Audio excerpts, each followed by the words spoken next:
O assassinato de Marcelo Arruda materializou o discurso de Bolsonaro. O discurso, os símbolos, os gestos e atitudes de personalidades públicas têm o poder de influenciar aqueles que se identificam como seus liderados, fãs ou seguidores, que, por sua vez, têm a essas figuras públicas como modelos a serem seguidos. Sabe-se que as palavras, mesmo que soltas ao vento, se materializam em atitudes. Não é de hoje que o presidente da República tem defendido o uso de armas e, mais do que isso, tem conseguido, via Congresso Nacional, aprovar projetos que potencializam o armamento da sociedade. Soma-se a isso uma coleção de discursos e comportamentos que alimentam a cultura do ódio, proferindo palavras de estímulo à violência contra os diferentes dele. Desde quando o deputado federal pronunciava frases em tom enraivecido, como: através do voto, você não vai mudar nada nesse país, nada. Só vai mudar, infelizmente, quando partirmos para uma guerra civil, fazendo um trabalho que o regime militar não fez, matando uns 30 mil. O erro da ditadura, segundo Bolsonaro, foi torturar e não matar, palavras dele. Tempos atrás, inclusive, sugeriu que Fernando Henrique Cardoso fosse fuzilado. Na última campanha presidencial, discursou, palavras dele, vamos fuzilar a petralhada. Aliás, qual era mesmo o símbolo da campanha presidencial? Quando muitos achavam que tudo aquilo era conversa fiada para ganhar a eleição e que isso não aconteceria quando ele virasse presidente da República, o tom do discurso foi mantido e os freios institucionais não foram capazes de contê-lo. Assim, a fala presidencial oficial seguiu legitimada pelos que silenciaram e promoveu o empoderamento dos seus seguidores, autorizando-os simbolicamente a propagarem o mesmo discurso e a terem o mesmo comportamento.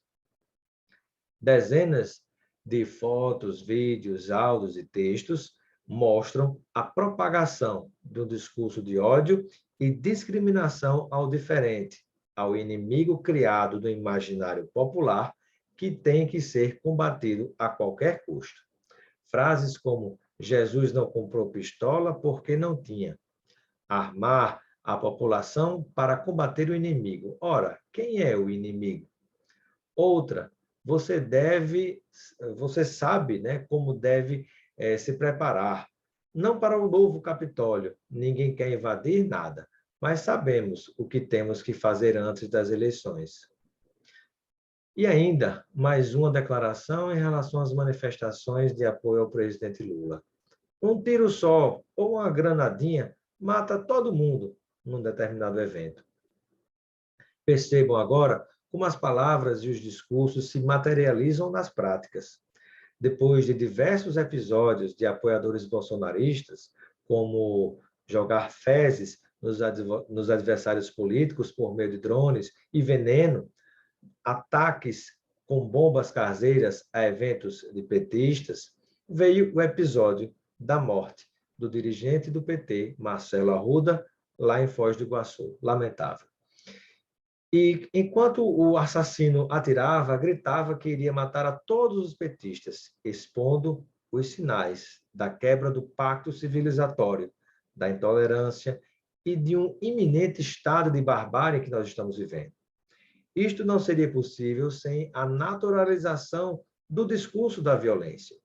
E talvez tão trágico quanto esse ataque desumano do bolsonarista é ver setores da imprensa oficial e dos esgotos sem controle nas redes e mídias sociais publicarem manchetes para distorcer a verdade dos fatos. A maldade de criação de uma falsa simetria, como se essa fosse uma tragédia provocada pela briga entre um petista e um bolsonarista, como se os dois fossem culpados, como se ninguém tivesse razão e como se os dois fossem equivalentes.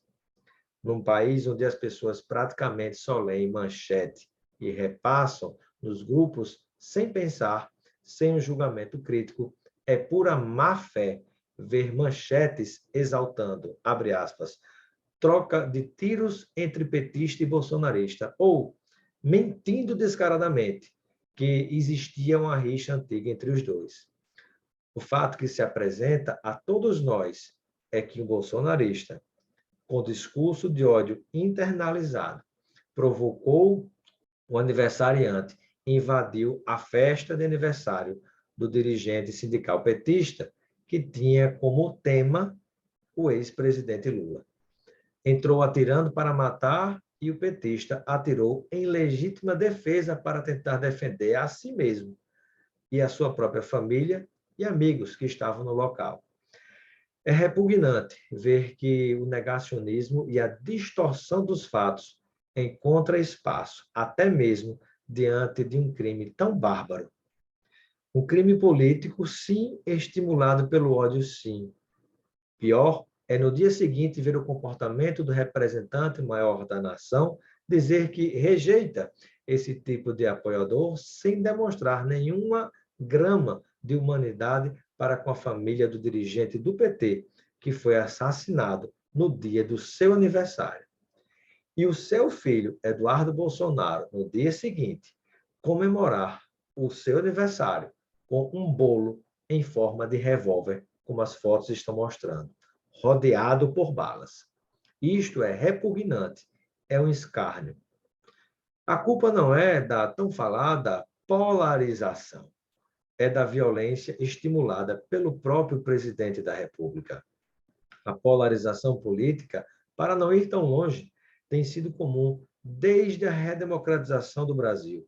No entanto, mesmo nas disputas entre Collor e o PT, e nas 6 disputas entre o PT e o PSDB, havia um respeito mútuo entre os presidenciáveis e as suas militâncias. Os líderes se viam como adversários, mas não como inimigos. Porém, o atual presidente tenta polarizar a eleição, dando uma conotação de uma luta entre inimigos, onde o inimigo deveria ser aniquilado. E isto remete ao fascismo. Mesmo assim, tenta-se forçosamente comparar Lula a Bolsonaro como dois iguais em lados extremamente opostos. Esta comparação é falsa. São personalidades completamente diferentes. Mas o discurso propagado por Bolsonaro estimula uma parte da população, mesmo que não seja adepta de nenhum dos dois, a achar que os dois são a mesma coisa. É uma indução a uma confusão mental tão bem arquitetada que confunde as pessoas, mesmo quando se trata de discursos absurdos e contraditórios. Alguém já imaginou, por exemplo, a figura de Jesus Cristo segurando uma arma e defendendo que as pessoas se armem contra seus inimigos? Ora, nem no caminho da crucificação Jesus estimulou a violência ou o revide. Ao contrário, pediu que um dos seus apóstolos baixasse a espada. É tão contraditório como alguém se dizer a favor da vida e, por isso, ser contra o aborto, mas defender a morte de outras pessoas, sejam elas quem forem.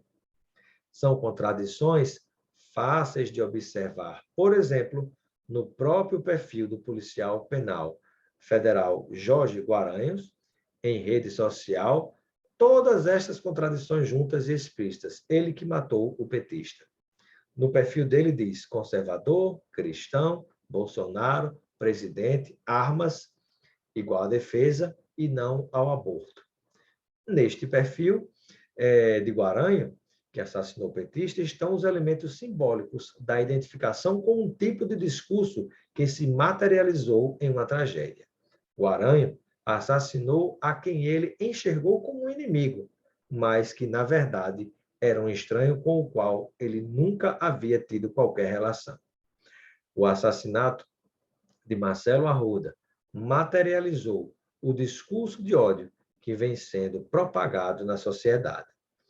Foi-se a vida de um pai de família e desgraçou-se a vida de outro que agiu motivado por violência e intolerância política. De quebra, Essa forma de fazer política, usando o discurso de ódio contra os seus opositores, atingiu, mais uma vez, a democracia.